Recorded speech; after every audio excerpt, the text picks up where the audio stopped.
Good morning everyone. Hi Destiny में आप सभी का स्वागत है।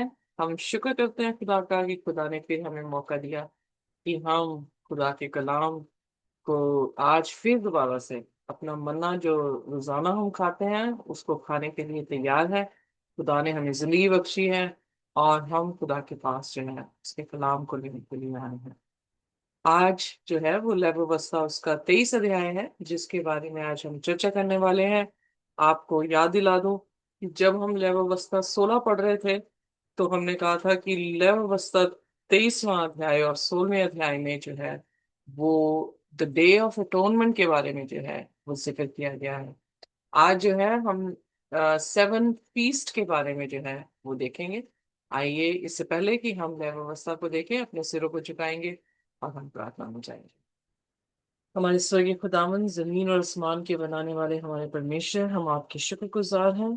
धन्यवाद करते हैं प्रभु कि आपने हमें जिंदगी बख्शी, रात भर मीठी नींद दे के खुदा सुबह की रोशनी दिखाई और आपके चरणों में हमें लेकर आए हैं। हम धन्यवाद करते हैं हर एक मेहनतों के लिए, बरकतों के लिए जो आपने हमें बख्शी है। और प्रार्थना करते हैं खुदावन कि आप हमारे सब गुनाह गलतियों को माफ कर दें। आप तो जानते हैं प्रभु कि हम माँ की कोख से भी पापी हैं। और खुदावन हम चाहते हैं कि हम पाप ना करें। हम चाहते हैं कि हम आपके स्वरूप में बने। हम चाहते हैं प्रभु कि हम एक नए मनुष्य बने। इसलिए खुदावन अपने सारे गुनाह गलतियों को आपके चरणों में लेकर आते हैं, अंगीकार करते हैं और प्रभु यीशु मसीह के लहू के वसीले से आपसे विनती करते हैं कि आप हमें क्षमा कर दें और हमें अपने करीब आने दें खुदावन।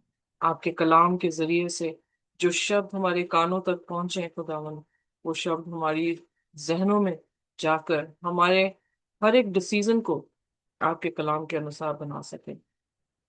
प्रभु हमारी प्रार्थना है कि आप हमारे साथ हों और इस कलाम को भी प्रभु आप बोलें हम सुने, आप बढ़ें हम घटें और आपका नाम हम मुबारक ठहरा सकें। इस प्रार्थना को यीशु के नाम से मांगते हैं, आमीन।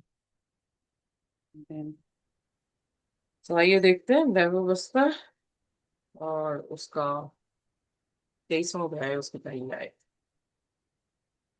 फिर यहोवा ने मूसा से कहा, इस्राएलियों से कह कि यहोवा के पर्व जिनका तुमको पवित्र सभा एकत्रित करने के लिए नियमित समय पर प्रचार करना होगा, मेरे वे पर्व ये हैं। 6 दिन कामकाज किया, पर 7वें दिन परम विश्राम का और पवित्र सभा का दिन है।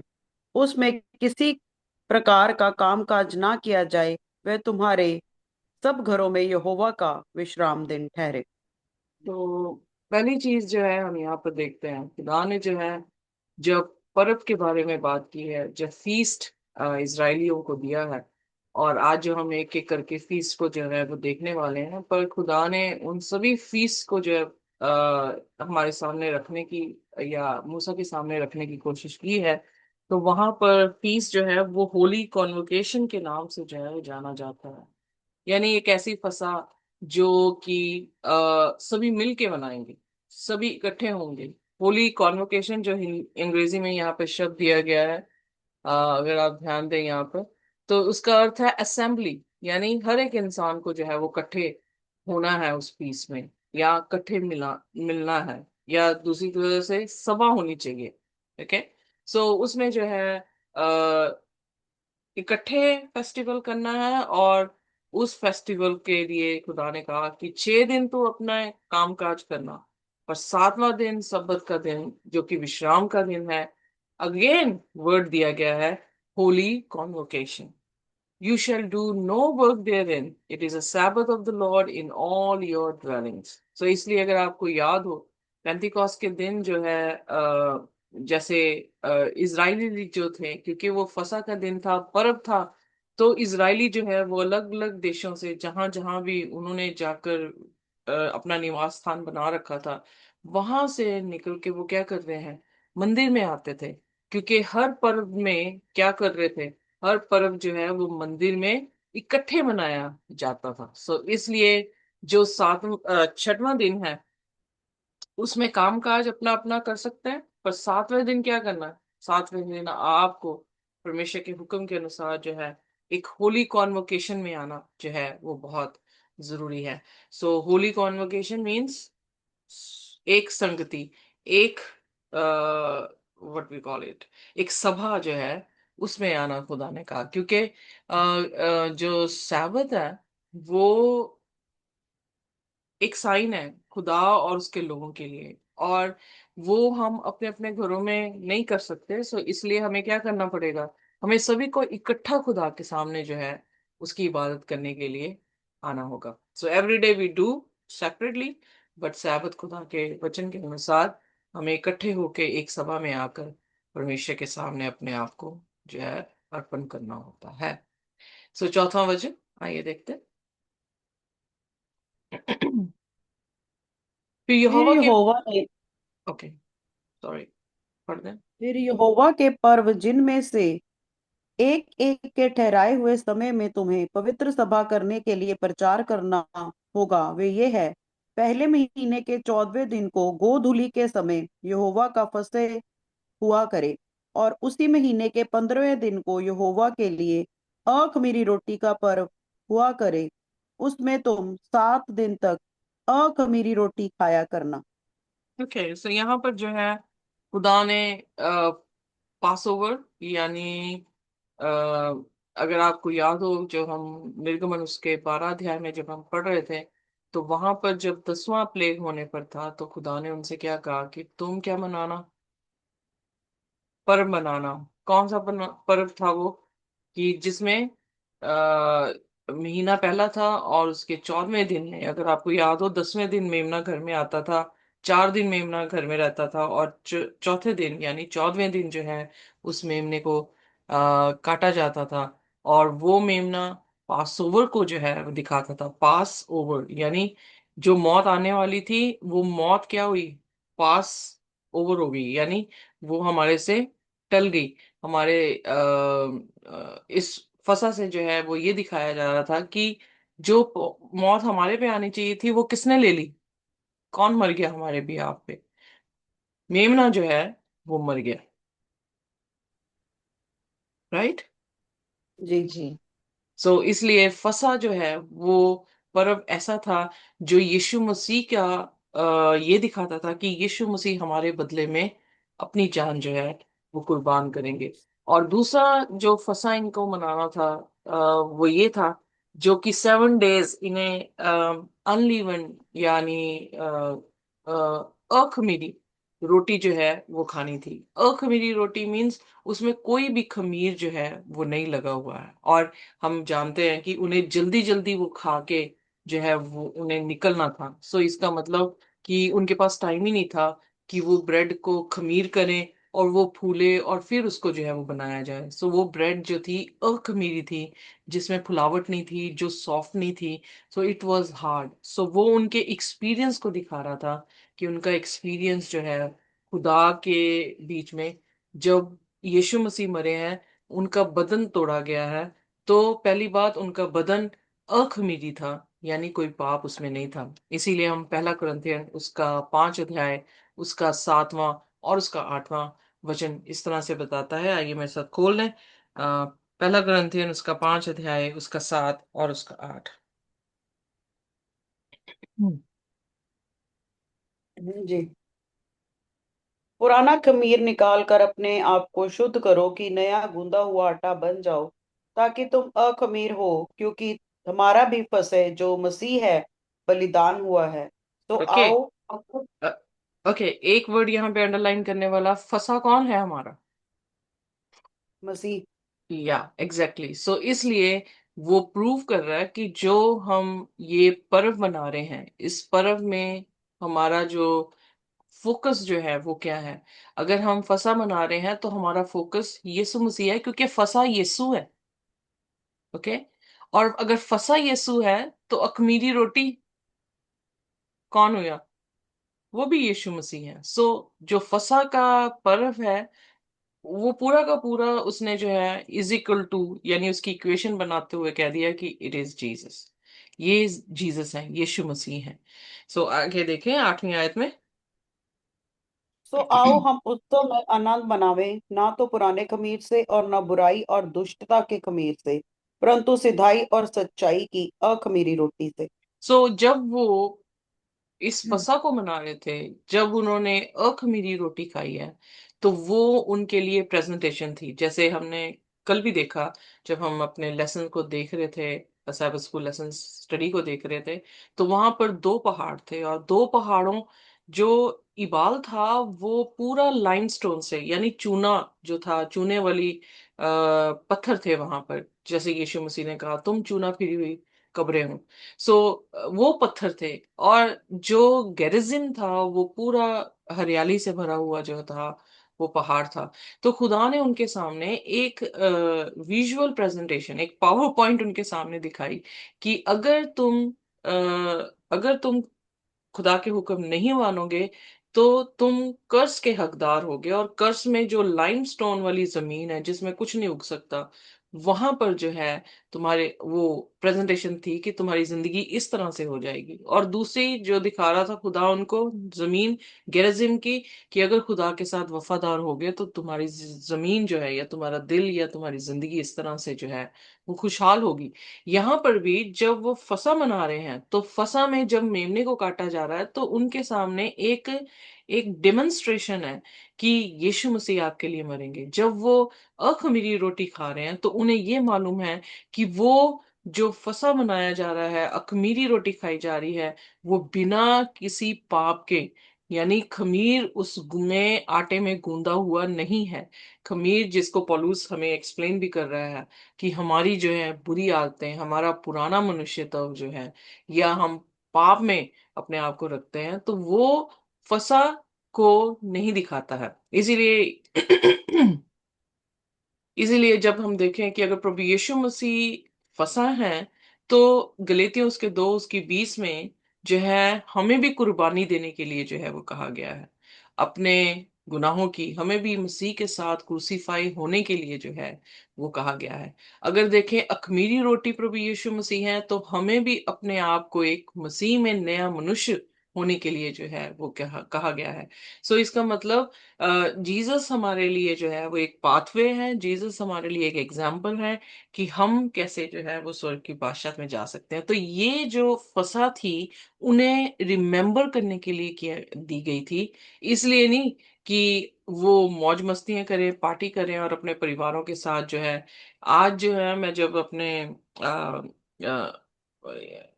यहूदी डॉक्टर से बात कर रही थी, तो मैं उनसे इन्फसा के बारे में पूछा जब उनसे, तो वो कह रहे कि it's just family get together. So वो फैमिली गेट टुगेदर बन के रह गया। बट असल में क्या था उसका मायना, कि हम सभी मिलकर याद करें कि खुदा जो है वो हमारे लिए एक मेमना भेजेगा, खुदा का मेमना होगा जो हमारे लिए कुर्बान होगा, उसकी देह में कोई दोष नहीं होगा। और इसी तरह से हमारा जो है वो छुटकारा किया जाएगा। आइए देखते हैं कुलसियों उसका 2 और उसकी 16 से 17 आयत।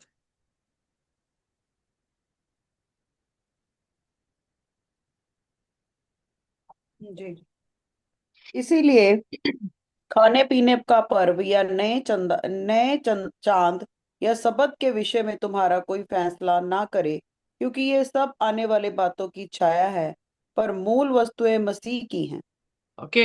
सो यहाँ पर वो क्या कहने की कोशिश कर रहा पौलुस, कि ये जो पर्व है, या पर्व में जो सब्बत का दिन आपको दिया गया है, बहुत सारे लोग ये सोचते हैं कि खुदावंद यीशु मसीह आके मर गए हैं और ये सब्बत का दिन जो है हमारे लिए समाप्त कर गए हैं, अब हम जो है वो संडे को वर्शिप करने लगे हैं। पर हिस्ट्री और खुदा का वचन ये नहीं बताता है। आइए देखते हैं।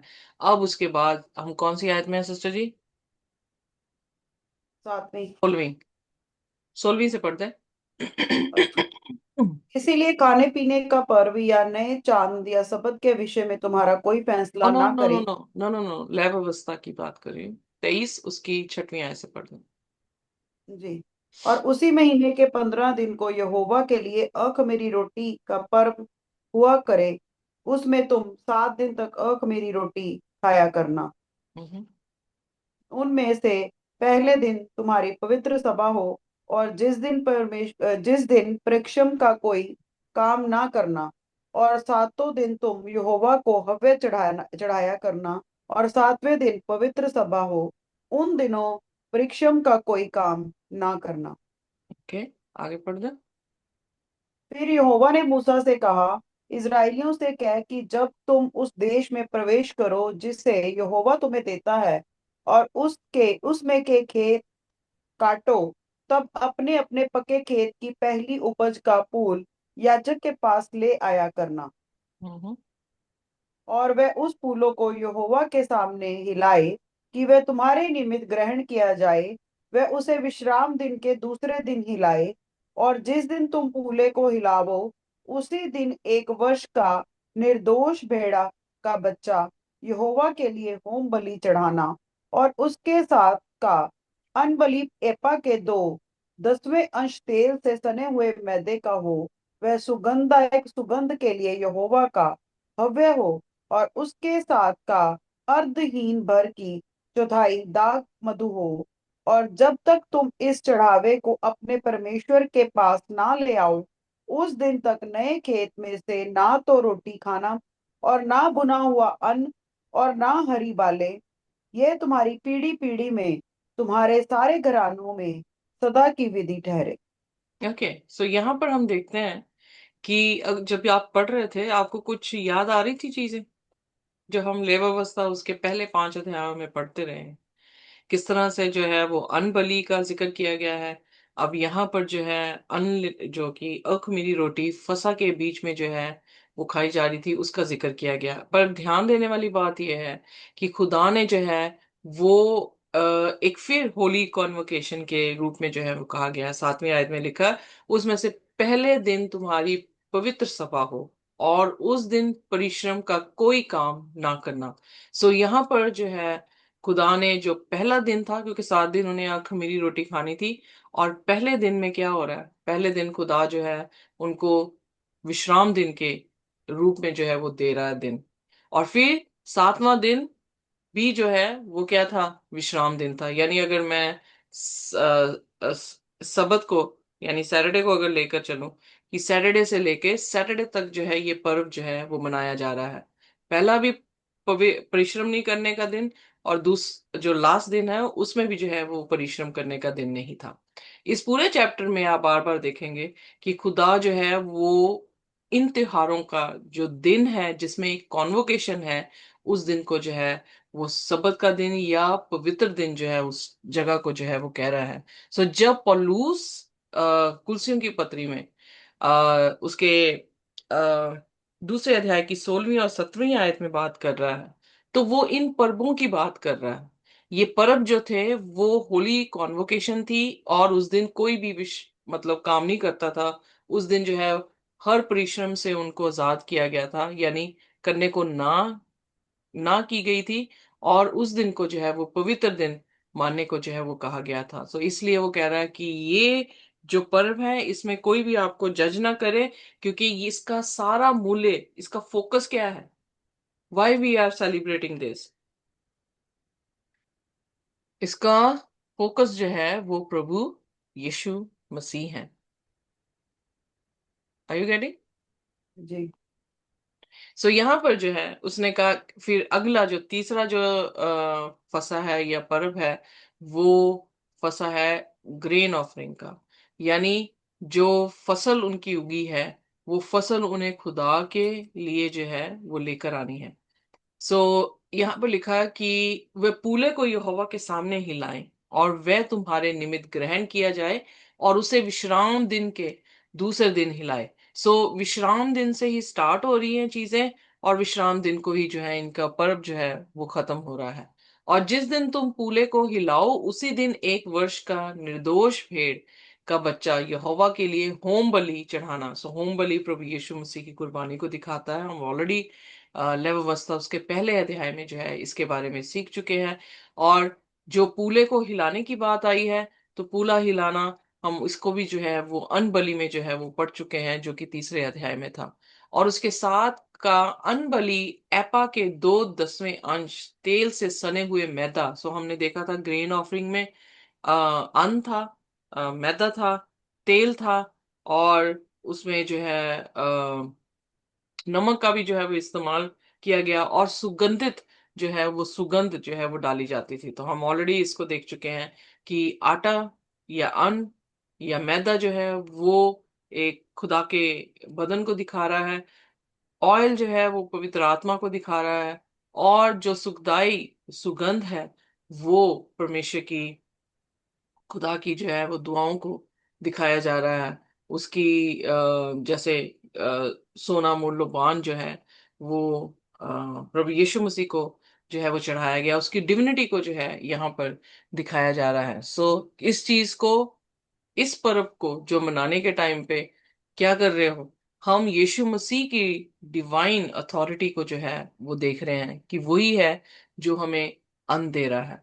तब 14वीं आयत में लिखा कि जब तक तुम इस चढ़ावे को अपने परमेश्वर के पास ना ले जाओ, उस दिन तक नए खेत में। सो ये हार्वेस्ट जो है, हार्वेस्ट रिलेटेड जो है वो पर्व है। सो अगर आपकी हार्वेस्ट हो रही है, जैसे हम अपनी बैसाखी मनाते हैं इंडिया में, तो ये उनकी जो है वो ग्रेन हार्वेस्ट जो है वो पर्व है जिसको मनाया जा रहा है। सो फिर उस विश्राम दिन के दूसरे दिन से, अर्थात जिस दिन तुम हिलाने वाली भेंट के पूले को लाओगे, उस दिन से पूरे 7 विश्राम दिन गिन लेना। सो हम यहाँ पर देखते हैं कि हर पर्व जो है वो विश्राम दिन से जो है वो रिलेटेड है। सो इसलिए ये वो विश्राम दिन के बारे में पौलुस बात नहीं कर रहा है जो 10 हुक्मों में है। ये उन विश्राम दिनों की बात हो रही है जो कि पर्वों में जो है वो गिने जा रहे हैं। सो यहाँ पर खुदा ने कहा कि वो जब तक तुम अपनी हार्वेस्ट को खुदा के सामने अन्न बलि के रूप में ना चढ़ाओ, तब तक उस खेत में से कुछ भी खाना नहीं, कुछ भी भूनना नहीं, कुछ भी जो है उसके हरी बालें भी जो है वो नहीं खानी है। तो ये खुदा ने उनकी पीढ़ी से पीढ़ी तक जो है वो बनाई थी, क्या कहते हैं, आ, क्या लिखा है यहाँ पे, पीढ़ी से मेथड, तक विधि। विधि, या सॉरी, सो विधि जो है वो बनाई थी। सो इसका मतलब ये जो पर्व थे वो इनकी रिमेम्बरेंस थी प्रभु यीशु मसीह के लिए। और हम देख रहे हैं कि कुर्बानी दिखा रहे हैं इन पर्वों में, हम देख रहे हैं कि पाकीज़गी दिखाई जा रही है, और तीसरी चीज ग्रेटिट्यूड यानी धन्यवादी जो है वो दिखाई जा रही है। हार्वेस्ट पर्व में क्या हो रहा है, वो धन्यवादी अपनी दिखा रहे हैं कि खुदा ने उनको, जैसे मैंने आपको पहले भी बताया था कि बाबुल और मिस्र में तो उनके पास नदियां थी कि उस समय पर जो जिनके पास नदियां थी या जो नदियों के तट पे जो है अपना शहर बसाते थे, वो प्रॉस्पर लोग कहलाए जाते थे। पर जो इज़राइल थी, इज़राइल का जो नक्शा है वो ये बताता है कि इज़राइल कंप्लीटली खुदा की दी हुई बारिश के ऊपर जो था वो निर्भर था। अगर खुदा बारिश नहीं देगा तो अकाल पड़ जाएगा, क्योंकि उनके पास अपनी नदी नहीं थी, और उनका जो प्लेस था जहां पे वो टिके थे, वो उनका जो पानी बरसात से गिरता भी था वो भी रिटेन नहीं किया जा सकता था, वो भी जो है वो जाकर मिस्र और बाबुल की नदियों में, मिस्र की हमें पता है कि नील है, और बाबुल की जो है वो इफरात नदी थी, उसमें चला जाता था। सो जब वो हैरान होते थे जो भी बाबुल, या क्योंकि ये बिल्कुल सेंटर में था, अगर मिस्रियों ने कहीं जाना है तो उन्होंने यरूशलेम से या इज़राइल से पार होके ही जाना होता था। तो वो हैरान होते थे कि इनके पास नदी नहीं है पर ये फ्रूटफुल कैसे हैं। सो इसलिए ये पर्व जो है उनकी यादगारी थी, उनका धन्यवादी थी खुदा के लिए कि हमारे पास तो कोई ऐसा साधन नहीं है, पर खुदा का ही शुक्र है, खुदा ने जो है अर्ली रेन और लेटर रेन देकर जो है हमारी फसलों को क्या किया है, भरपूर किया है। Amen? Amen. सो हमारी जिंदगी में भी आप देखेंगे कि हमारी कोई सिक्योरिटी नहीं है, हमारी कोई सेफ्टी अगर ना भी हो, पर जब खुदा हमें रजाता है, जब खुदा हमें हर चीज मुहैया कर रहा है, तो हमारी जिंदगियों में क्या होता है, हम यही पर्व मनाते हैं, हम यही खुदा को धन्यवाद करते हैं कि खुदा ने हमारी सारी जरूरतों को क्या किया है, पूरा किया है। तो इसीलिए यीशु मसीह ने जब दुआए रुबानी भी सिखाई, अपने चेलों को दुआ करना भी सिखाया, तो उसमें यही था कि परमेश्वर हर रोज की हमें रोटी देना। So we should not be dependent on our bank balance, we should not be dependent on our parents property, but we should be content with every day manna. Amen. Got it? So इसलिए सातवें विश्राम दिन के दूसरे दिन तक 50 दिन गिनना। अब 50 दिन जो है वो 50वें दिन यहोवा के लिए नया अन्न बलि चढ़ाना। ये 50वां दिन क्या है? इसी को जो है वो पैंतीकॉस का पर्व जो है वो कहा जाता था। 35 मीन्स 50।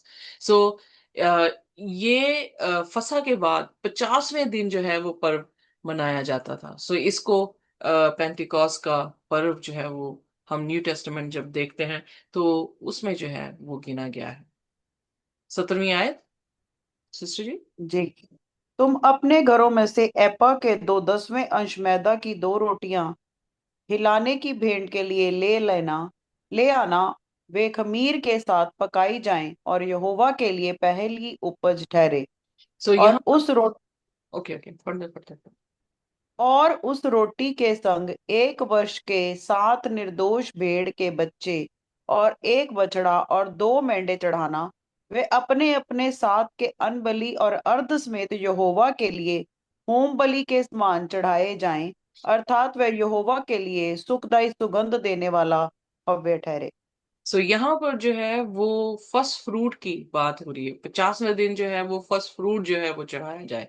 अगर आपको याद हो तो जो प्रभु यीशु मसीह जब जी उठे हैं तो उसके साथ कौन थे जी उठे? कब्रें जो है वो खुल गई। सो विश्वास ये किया जाता कि 24 बुजुर्ग जो हम प्रकाशित वाक्य में देख रहे हैं वो शायद वो 24 लोग हैं जो प्रभु यीशु मसीह के साथ जो है वो जी उठे हैं। सो वो जब जी उठे हैं, यीशु मसीह जो है आसमान की बादशाहत में चले गए हैं। वो भी हम विश्वास करते हैं कि उनके साथ आसमान की बादशाहत में जरूर गए हैं। तो यीशु मसीह को भी जो है वो फर्स्ट फ्रूट, कुलसियों की किताब उसके पहले अध्याय में हम देखते हैं तो फर्स्ट फ्रूट कहा गया है। जो जी उठे हैं उनको भी फर्स्ट फ्रूट कहा गया है। अगर आप याद करें, प्रकाशित वाक्य में 1,44,000 लोगों को भी क्या कहा गया? कि they are the first fruit. जी। सो फर्स्ट फ्रूट का अर्थ क्या है? कि खुदा जो है वो अपने अपनी जैसे उपज उगाई गई है, उसकी फसल आई है, उसकी कटनी को लेकर जाना। सो 50वें दिन जो है उन्हें अपनी कटनी में से, चाहे खेतों की देख रहे हैं और साथ में ही भेड़ बकरियों की भी देख रहे हैं, उस कटनी में जो है अपना होम बलि के रूप में जो है उसे चढ़ाने के लिए कहा गया। और ये खुदा को जो है वो पसंद है क्योंकि ग्रेटिट्यूड यहाँ पर भी जो है वो देखा गया है। और यहाँ पर खमीर के साथ पकाई जाए। दूसरी में हम देख रहे थे कि अखमीरी रोटी उन्हें खानी है, यहाँ पर खमीर के साथ पकाई जाए और यहोवा के लिए पहली उपज जो है वो ठहरे। सो ये फर्स्ट फ्रूट हैं जो कि क्या होंगे? जो कि खमीर किसको दिखा रहा है? पाप को दिखा रहा है। बट वो उपज पहली दिखाई जा रही है। सो यहाँ पे ये दिखता है कि हम लोग जो खुदा, जो खमीर हैं पर खुदा में हम जब आ रहे हैं और उसे वेदी पे चढ़ाया जा रहा है तो खुदा उसको एक्सेप्ट कर रहा है। यानी हम जैसे लोगों को भी खुदा क्या कर रहा है? एक्सेप्ट कर रहा है। क्लियर? जी। ओके। सो पहला पर्व क्या था? फसह का था। दूसरा हमने देखा अनलीवन अखमीरी रोटी का था। तीसरा जो है हमने क्या देखा? अ, खमीर का। फसल का। और यहाँ पे चौथा जो है, और ये जो चार थे वो मोस्टली स्प्रिंग में यानी पहले महीने के दौरान अप्रैल में मनाते होते थे। सो ये स्प्रिंग के टाइम की जो है वो चार पर्व हैं जो उन्हें मनानी होती थी। और इसीलिए पौलुस कह रहा है कि ये पर्व जो है उसका मूल जो है वो प्रभु यीशु मसीह है। प्रभु यीशु मसीह को दिखा रहा है। ओके, अब अगली आयत कौन सी है सिस्टर जी? 19वीं। जी पढ़ दो। फिर पाप बलि के लिए 1 बकरा और मेल बलि के लिए 1 1 वर्ष के 2 भेड़ के बच्चे चढ़ाना। तब याजक उनको पहली उपज की रोटी समेत यहोवा के सामने हिलाने की भेंट के लिए हिलाए, और उन रोटियों के संग वे 2 भेड़ के बच्चे भी हिलाए जाएं। वे यहोवा के लिए पवित्र और याजक का भाग ठहरे। ओके। सो यहाँ पर उसी के साथ जो है रिलेटेड है कि खुदा जो है उनसे कह रहे हैं कि वो तुम्हारे सारे घरानों में असर परिश्रम का कोई काम ना हो। अब यहाँ पर भी जो परिश्रम का कोई काम ना हो, तो एक ही दिन है जिसमें परिश्रम नहीं करने को कहा गया, वो सबत के दिन को कहा गया है। यानी इस कॉन्वोकेशन को भी वो सबत का नाम जो है वो दे रहे हैं। डिड यू रीड दैट और I have explain? Let me just read again. फिर पाप बलि के लिए, अब आपको याद है कि ये बलि भी थी, पाप बलि थी, जिसमें हमारे पापों का पश्चाताप और उसके लिए मेमने का जो है वो मरना। फिर उसके बाद हमने पीस ऑफरिंग देखी थी, मेल बलि देखी थी। जो मेल बलि जिसने पाप किया है वो लेकर आता है, और लेवी उसको खाते थे। रिमेम्बर दैट पार्ट जी। तीसरे जी अध्याय जी। में। और साथ में जो लेकर आ रहा है वो भी खाता था। सो वो मेल बलि जो है उसको दिखाते हैं। सो इसलिए पाप बलि और मेल बलि, यानी वो सारी उन पर्वों में वो सारी ऑफरिंग्स जो हैं वो गिनी जा रही हैं। एक वर्ष के 2 भेड़ के बच्चे चढ़ाना, तब याजक उनको पहली उपज की रोटी समेत, यानी जो हार्वेस्ट का जो है पर्व, या हार्वेस्ट की जो है वो रोटी है, उसके समेत जो है वो हिलाने वाली भेंट, यानी वेव ऑफरिंग, खुदा को हिला के दिखाना कि yes Lord, thank you very much कि आपने हमें जो है वो रोटी दी है। और इन रोटियों के संग वे 2 भेड़ के बच्चे भी हिलाए जाएं, वे यहोवा के लिए पवित्र और याजक का भाग ठहरे। तब तुम उस दिन ये प्रचार करना कि आज हमारी एक पवित्र सभा होगी, और विश्राम का कोई काम ना करना। ये तुम्हारे सारे घराने के लिए पीढ़ी पीढ़ी से सदा की विधि ठहरे। सो ये खुदा ने जो है उन्हें पर्व दिया कि वो इन ऑफरिंग्स को, पीस ऑफरिंग को, सिन ऑफरिंग को जो है वेव ऑफरिंग की तरह जो है खुदा के सामने दे। और ये दिन जो है उनके लिए बिना विश्राम दिन होना चाहिए, उन्हें कोई काम जो है वो नहीं करना।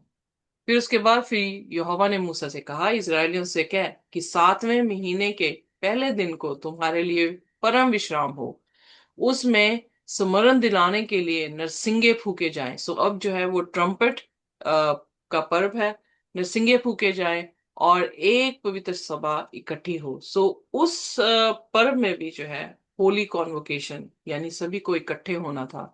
उस दिन भी जो है, उस दिन को परम पवित्र दिन जो है वो कहा गया है, यानी कोई काम जो है उस दिन नहीं करना था। फिर यहोवा ने मूसा से कहा, उसी 7वें महीने का 10वां दिन प्राश्चित का दिन माना जाए, जिसको हम ऑलरेडी देख चुके हैं लेवीवस्ता उसके 16वां अध्याय में।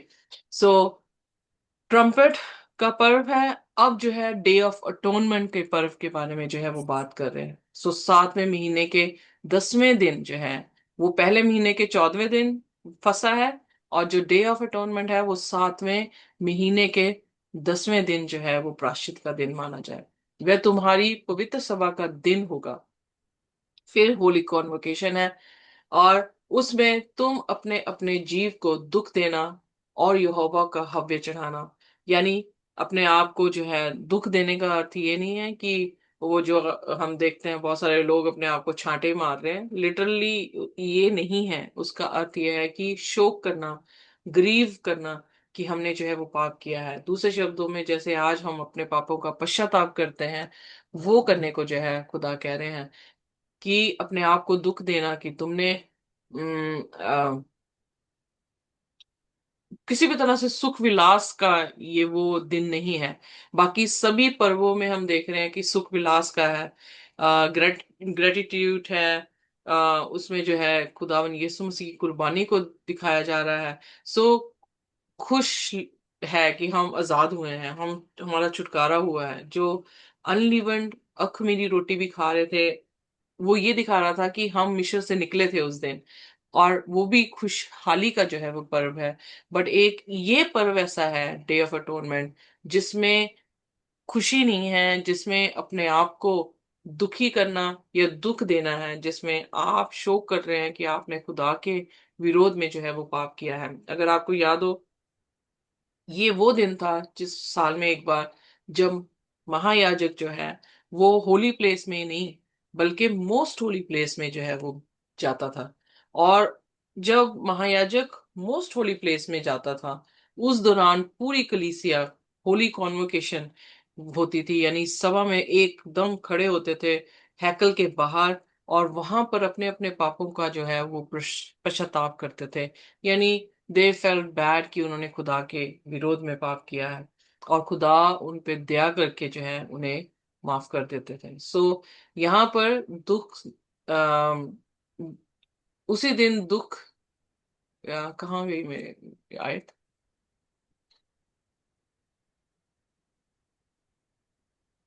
या 7वें दिन का 10वां दिन प्रायश्चित का दिन माना जाए, वह तुम्हारी पवित्र सभा का दिन होगा, और उसमें तुम अपने अपने जीव को दुख देना और यहोवा का हव्य चढ़ाना।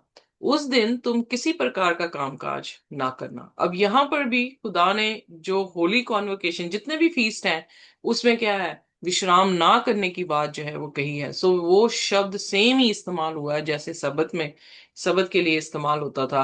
तो इसलिए इन दिनों को भी जो है वो सबत का दिन कहा गया है।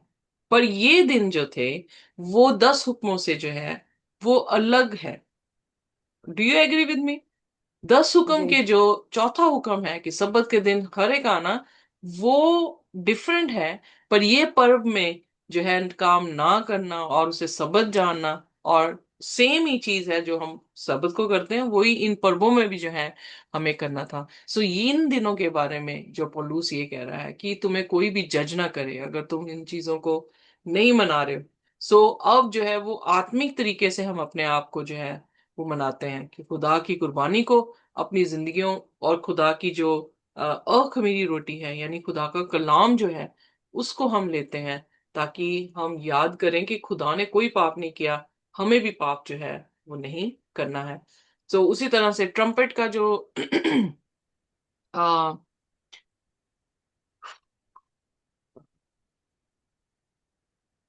ट्रम्पेट का जो पर्व, हाँ, ट्रम्पेट का पर्व जो है वो हम देखते हैं कि ट्रम्पेट हमेशा किसके लिए जो है वो बजाया गया।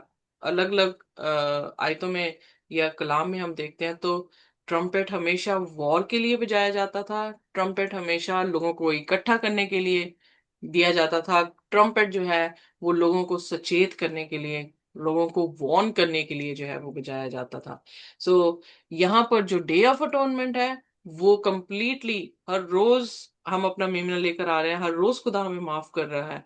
पर डे ऑफ अटोनमेंट में खुदा कंफर्म कर देते हैं, क्योंकि वहां पर अगर आपको याद हो तो दो तरह की भेड़ें जो हैं वो ली जाती थी, भेड़ ली जाती थी, उस पे लॉट डाली जाती थी।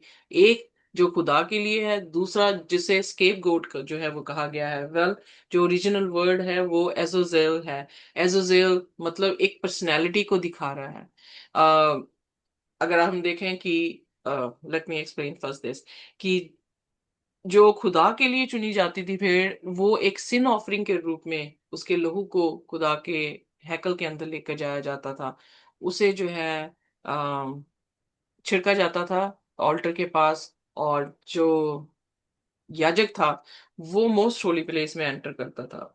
जब वो वापस आता था वो मोस्ट होली प्लेस से, तो अपने दोनों हाथ जो है वो उस एजोजेल के ऊपर रखता था, और वो एजोजेल जो है वो ये दिखाता था कि ये ओरिजिनेटर था जिसने पाप शुरुआत की है। ये वो पर्सनैलिटी को दिखा रहा है जो कि पुराना सांप या इब्लीस है, और खुदा ने उसको सारे पापों का ओरिजिनेटर होते हुए सारा का सारा पाप जो अंगीकार किया गया है हैकल में, वो सारा उसके ऊपर जो है वो लाद देते थे, और उसे जो है विल्डरनेस में जो है वो भेज देते थे। सो यानी मोस्ट होली प्लेस से जर्नी जो है वो विल्डरनेस को जा रही, विल्डरनेस से जर्नी जो है वो मोस्ट होली प्लेस में आ रही। Are you with me? जी।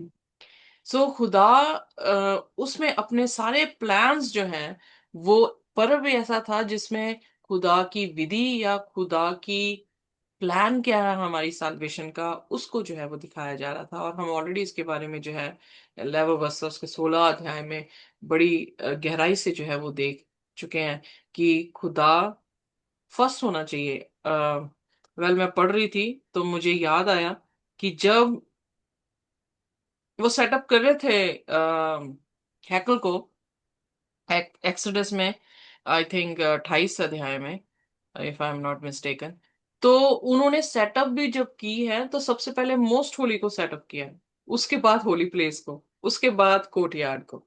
सो जब हम अपनी लेसन स्टडी पढ़ रहे थे कि खुदा मत्ती उसके 6 उसकी 33 में कि परमेश्वर को प्रथम स्थान देने की बात, तो even setting up the century वो किसको फर्स्ट जगह दे रहे हैं?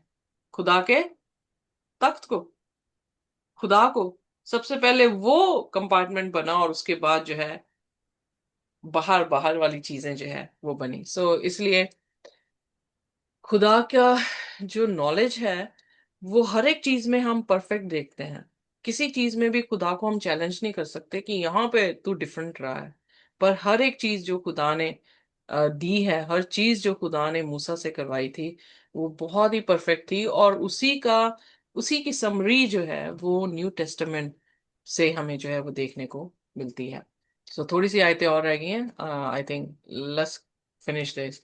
इसलिए जो प्राणी उस दिन दुख ना सहे वह अपने लोगों में से नाश किया जाएगा, और जो प्राणी उस दिन किसी प्रकार का कामकाज करे, उस प्राणी को मैं उसके लोगों के बीच में से नाश कर डालूंगा। सो होली कॉन्वोकेशन है, और इसमें कोई काम करना नहीं है, जो करेगा वो नाश किया जाएगा। तुम किसी प्रकार का कामकाज ना करना, ये तुम्हारी पीढ़ी पीढ़ी में तुम्हारे घराने में सदा की विधि ठहरे। वह दिन तुम्हारे लिए विश्राम, परम विश्राम का हो। उसमें तुम अपने अपने जीव को दुख देना, और महीने के 9वें दिन की सांझ से लेकर दूसरी सांझ तक अपना विश्राम दिन माना करना। सो इवनिंग टू इवनिंग, सांझ टू सांझ जो है वो विश्राम दिन का दिन जो है खुदा ने दिया है।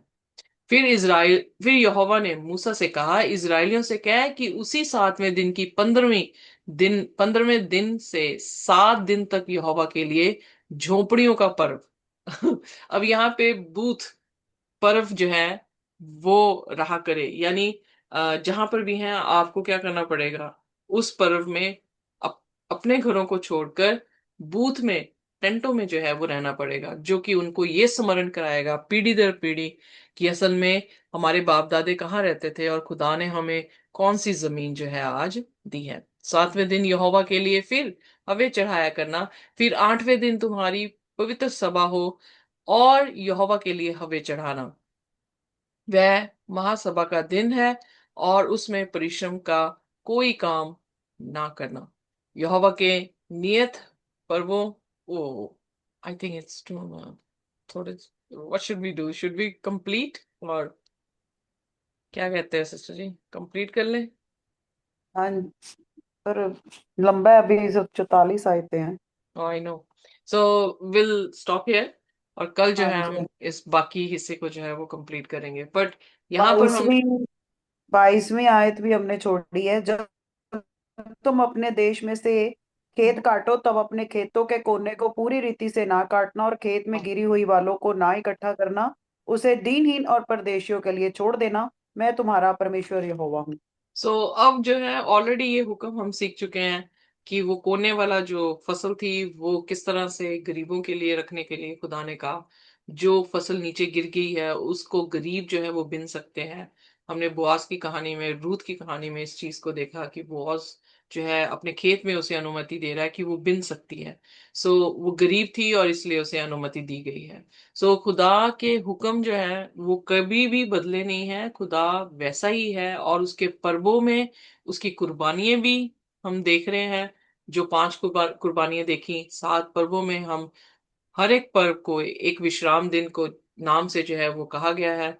उसमें होली कॉन्वोकेशन जो है वो कही गई है। और इन पर्वों से ऊपर जब हम दूसरी आयत में आए थे तो वहां पर सब्बत के दिन का जिक्र खुदा ने अलग से किया है कि उस दिन भी जो है तुम क्या करो, एक दूसरे के साथ मिलके जो है वो खुदा की इबादत करो। अपने अपने घरों में नहीं, बल्कि होली कॉन्वोकेशन होनी चाहिए। और उस दिन भी जो है आप खुदा के साथ अपने रिश्ते को कायम करें। और ये सारे जो है पर्व वो खुदावन यीशु मसीह को जो है वो दिखाते हैं। आमीन। आमीन। आइए अपने सिरों को झुकाएंगे और प्रार्थना करेंगे। कोई भी जन जो है वो हमारे लिए प्रार्थना कर सकता है। आइए हम प्रार्थना करें। Hallelujah, hallelujah, hallelujah. धन्यवाद, धन्यवाद, धन्यवाद है मेरे महान समर्थी प्रभु यीशु। जमीन आसमान दे खालिक और मालिक मेरे पिता, ਅਸੀਂ ਤੁਹਾਡਾ ਧੰਨਵਾਦ ਕਰਦੇ ਹਾਂ। ਇਹਨਾਂ ਸੁੰਦਰ ਬਚਨਾਂ ਦੇ ਲਈ ਪਰਮੇਸ਼ਵਰ, ਰੋਜ਼ ਦੀ ਰੋਟੀ ਦੇ ਲਈ ਪਰਮੇਸ਼ਵਰ, ਜੋ ਤੁਸੀਂ ਸਾਨੂੰ ਆਪਣਾ ਆਤਮਿਕ ਮੰਨਾ ਦਿੰਦੇ ਹੋ ਪਰਮੇਸ਼ਵਰ। ਪ੍ਰਭੂ ਅਸੀਂ ਤੁਹਾਡਾ ਧੰਨਵਾਦ ਕਰਦੇ ਹਾਂ ਇਸ ਰੋਸ਼ਨੀ ਦੇ ਲਈ ਪਰਮੇਸ਼ਵਰ, ਜਿਹਦੇ 'ਚ ਅਸੀਂ ਚੱਲ ਕੇ ਪਰਮੇਸ਼ਵਰ ਆਪਣੇ ਆਪ ਨੂੰ ਪ੍ਰਭੂ ਜੀ ਠੀਕ ਕਰਦੇ ਜਾਈਏ। ਮੇਰੇ ਪਿਤਾ, ਅਸੀਂ ਤੁਹਾਡਾ ਧੰਨਵਾਦ ਕਰਦੇ ਹਾਂ ਕਿ ਤੁਸੀਂ ਸਾਨੂੰ ਚਾਰੋਂ ਔਰ ਤੋਂ ਘੇਰਿਆ ਔਰ ਤੁਹਾਡਾ ਹੱਥ ਸਾਡੇ ਸਿਰ ਦੇ ਉੱਤੇ ਹੈ ਪਰਮੇਸ਼ਵਰ। ਅਸੀਂ ਹਰ ਇੱਕ ਬਰਕਤ ਆਸ਼ੀਸ਼ ਜੋ ਸਾਡੇ ਜੀਵਨਾਂ 'ਚ ਹੈ ਪ੍ਰਭੂ, ਅਸੀਂ ਉਹਦੇ ਲਈ ਵੀ ਤੁਹਾਡਾ ਧੰਨਵਾਦ ਕਰਦੇ ਹਾਂ। ਅੱਜ ਦਾ ਦਿਨ ਜੋ ਤੁਸੀਂ ਬਣਾਇਆ ਹੈ ਪਰਮੇਸ਼ਵਰ, ਉਹਦੇ 'ਚ ਅਸੀਂ ਆਨੰਦਿਤ ਹਾਂ ਔਰ ਮਗਨ ਹਾਂ ਪਰਮੇਸ਼ਵਰ। ਸਭਾ ਨੂੰ ਪ੍ਰਭੂ ਜੀ ਆਣੇ ਜਾਣੇ 'ਚ ਮਦਦ ਔਰ ਸਹਾਇਤਾ ਕਰਨਾ ਔਰ ਸਭਾ ਦੇ ਪਰਿਵਾਰਾਂ ਨੂੰ ਲਹੂ 'ਚ ਕਵਰ ਕਰਨਾ। ਇਸ ਛੋਟੀ ਪ੍ਰਾਰਥਨਾ ਨੂੰ ਮੰਗਦੇ ਹਾਂ ਪਿਆਰੇ ਬੇਟੇ खुदावंद यीशु मसीह ਦੇ ਸਮਰਥੀ ਨਾਮ ਦੇ ਵਿੱਚ, आमेन। Amen। खुदा की शांति और उसका अनुग्रह हमारे साथ जब तक हम प्रभु यीशु मसीह को रूबरू ना देख लें, इसी तरह से बने। Amen। आमेन।